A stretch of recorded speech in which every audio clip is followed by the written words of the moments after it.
भूतकाळामध्ये कोणीतरी तुमच्याशी वाईट वागलं, तुमचा विश्वासघात केला किंवा अशी एखादी घटना घडली की तुमचं मन पूर्णपणे दुखावून गेलं. किती वर्ष महिने उलटून गेल्यानंतरही त्या जुन्या आठवणी डोक्यामध्ये घन घन घाव घालतात. दुःखाने भरून जाता, मन चिडचिड वगैरे करायला लागतं आणि विचार करत राहतो आपण, त्याने माझ्या सोबतच असं का केलं, मी त्याला कधीच माफ करणार नाही. घटना जुनी झाली आहे, पण ती जी व्यक्ती आहे, ती वेदना जी आहे, ती आज तुमच्या डोक्यामध्ये जिवंत आहे ना. विचार करा. समोरची व्यक्ती सुद्धा म्हणजे कदाचित तिचं आयुष्य म्हणा एकदम मजेत चाललं पण असेल, तिने तिला दिलेल्या वेदनांचा दगड मग तुम्ही छातीवर ठेवून का फिरताय. ती एकदम क्लिअर झालीये. आज आपण या इमोशनल बॅगेजच्या पाठीमागचं कारण समजून घेणार आहोत. ओके. तर सायकोलॉजीनुसार ज्यावेळेस आपण भूतकाळातील वाईट प्रसंग सारखा आठवत राहतो, त्यावेळेस त्याला रिमिनेशन म्हणतात. म्हणजे घोकंपट्टी करून तीच घटना पुन्हा पुन्हा आठवणं. म्हणजे सबकॉन्शियस माइंडला भूतकाळ आणि वर्तमान नाही समजत, त्याला कळतच नाही. त्याच्यामुळेच तर तो भूतकाळातून आपण सारखं सारखं स्वतःला वर्तमानात आणावं लागतं. बरोबर ना. आणि भविष्यकाळही करत नाही, म्हणून तर मॅनिफेस्टेशन सांगितलं जातं. आणि त्याचमुळे जेव्हा जेव्हा तुम्ही 5 वर्षापूर्वी घडलेल्या वाईट प्रसंगाचा आता विचार कराल ना, आठवताल ना, त्यावेळेस मेंदूला वाटतं आजच घडलंय ते. आणि त्यामुळे ते कॉर्टिसॉल रिलीज करायला लागतं, म्हणजे स्ट्रेसचं हार्मोन. ओके. आणि त्याच्यामुळे मग होतं काय, ती जुनी गोष्ट आठवून बीपी पण वाढतो, मानसिक शांतता पण संपते.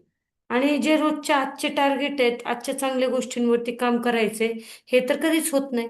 जुन्या गोष्टी धरून ठेवल्या जातात. आणि स्पेशली तुम्ही म्हणजे जर भूतकाळातल्या साखळदंडांमध्ये बोलते, दोरीमध्ये नाही, साखळदंडांमध्ये जर अडकलेले असताल ना, तर आज स्पेशली दोन ट्रिक तुमच्यासाठी, प्रॅक्टिकल ट्रिक्स आहेत.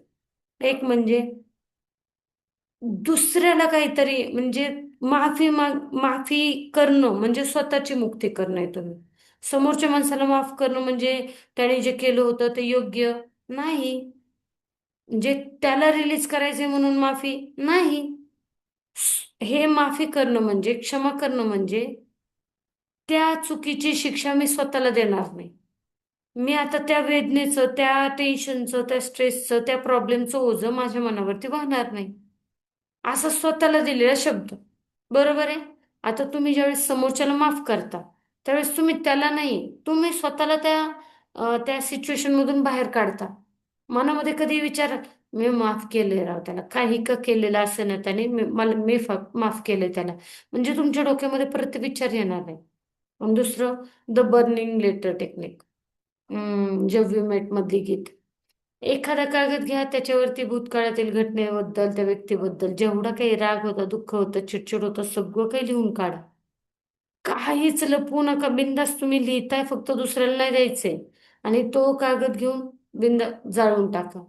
आता आजकाल टेक्नॉलॉजीच्या युगामध्ये व्हॉट्सअपला ऑडिओ मेसेज किंवा व्हॉट्सअपला मेसेज टाईप करा, स्वतःला सेंड करा आणि डिलीट करा. ओके. आता ही जी कृती आहे तुमच्या मेंदूला एक स्पष्टपणे क्लिअर क्लिअर मेसेज देते, हा चॅप्टर आता संपलाय. मग ते तुम्हाला त्रासच नाही होत. ओके. म्हणजे भूतकाळामध्ये ते इमोशनल बॅगेज राहत नाही. पण अजूनही एवढं सांगून सुद्धा, हे प्रॅक्टिस करून सुद्धा, आपण भूतकाळ बदलता येत नाही, वर्तमानात राहून भविष्यावरतीच काम करता येतं, हे कळतंय पण वळत नाही. जुन्या जखमांना अजूनही कुरवाळतच बसताय स्वतःला आनंदी राहण्यासाठी. म्हणजे समजतच नाही नक्की प्रॉब्लेम काय आलाय. असं जर होत असेल, तर मनशक्ती नेटवर्क तुम्हाला खास प्रॅक्टिकल सायकोलॉजिकल सोल्युशन देणारे, जसे आता दोन दिले ना, तसेच भरभरून सोल्युशन देणारे. आणि त्यासाठी ज्यांच्या मार्फत व्हिडिओ मिळाले त्यांना कॉन्टॅक्ट करा आणि विचारा त्यांना, हे मनशक्ती नेटवर्क काय आहे. ओके. भेटूयात मग मनशक्ती नेटवर्कच्या मीटिंगमध्ये. भूतकाळाला रामराम ठोकून पुढे चालायचंय ना. चला मग स्वतःला बदलूयात. All the best.